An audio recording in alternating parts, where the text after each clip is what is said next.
A faux German billionaire heiress charged with defrauding hotels, banks and friends out of hundreds of thousands of dollars was almost unrecognizable from her days on the New York social scene when she appeared in court on Tuesday.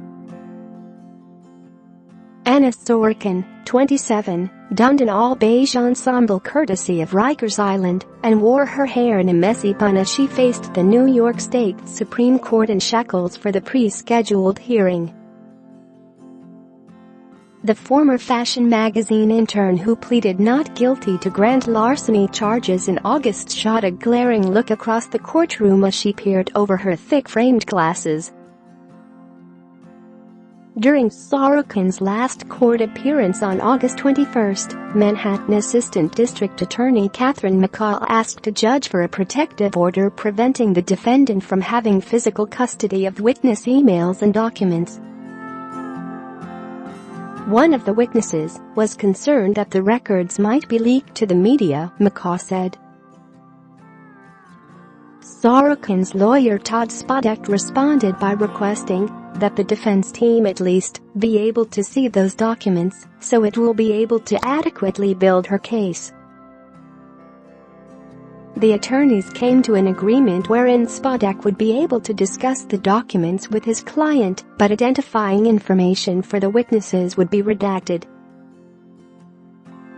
Share this article. Share the defense attempted to make a deal for Sorokin to be sentenced to up to 3 years in prison back in June, but that proposal was rejected by Judge Diane Kiesel, who said of the defendant, "I see no remorse.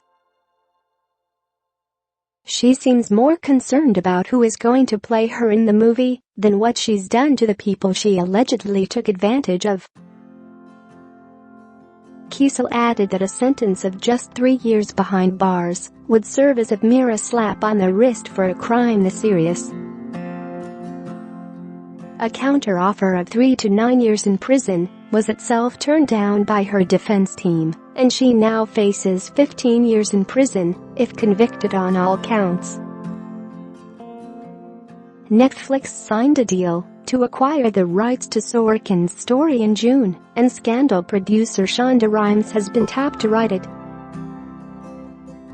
Sorokin posed as Anna Delvey, the heiress daughter of a fictitious billionaire Russian magnate, and used the persona to dupe elite circles in Manhattan from 2013 until January 2017. She talked banks into lending her money to start the Anna Delvey Foundation and skipped out on bills at the end of a weeks-long stays in some of New York's finest hotels. She also targeted individuals who she believed would serve her well and got them to pay for things with the promise that she would eventually give them the money back. Among them was a Vanity Fair picture researcher whom she convinced to pay $62,000 for a trip to Morocco after her own card was rejected. Sorokin denies the charges and insists she was always trying to be seen as a businesswoman. She claims the dinners at extravagant restaurants like Le Caucou were business meetings and that it was all going towards the Anna Delvey Foundation, an arts-focused members club she planned to open and still speaks about.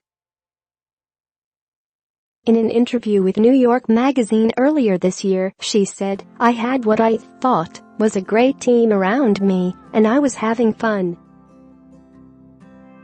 She said that, while she had done some things wrong, it doesn't diminish the 100 things I did right. Prosecutors say she facilitated her lifestyle by check hiding, a practice whereby a person deposits bad checks into a bank account then withdraws a cash amount before they bounce. In May, Sorokin spoke from Rikers Island to say it was not that bad. She said she had learned not how easy it was to steal other people's identities by watching financial criminals behind bars. "This place is not that bad at all actually.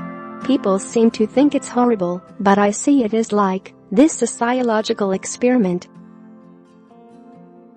There are a couple of girls who are here for financial crimes as well. This one girl, she's been stealing other people's identities. "I didn't realize it was so easy," she told New York Magazine. Sorokin's case received notoriety from two lengthy articles in Vanity Fair and New York Magazine. Among those who have spoken out about it are some of her alleged victims, including staff at the hotel where she stayed. They told how she tipped with $100 bills and gave off an air of extreme wealth. One, who was the receptionist at 11 Howard, where Sorokin stayed for a month, told how she once attended a dinner she organized for a large group at La Cauca which included Macaulay Culkin. Others described how restaurants began calling them after seeing pictures of them with Sorokin on Instagram and asking to be put in touch with her because she had skipped out on her bills. The truth is that she was born in Russia and grew up in Germany as the daughter of a truck driver. She left Germany in 2011 to move to London, where she attended Central St. Martin's College as a fashion student. Her father told New York Magazine that they had supplemented her rent and schooling at first, and that he was stunned by the news she had been arrested. "We always paid for her accommodations, her rent, and other matters. She assured us these costs were the best investment. If ever she needed something more at one point or another, it didn't matter.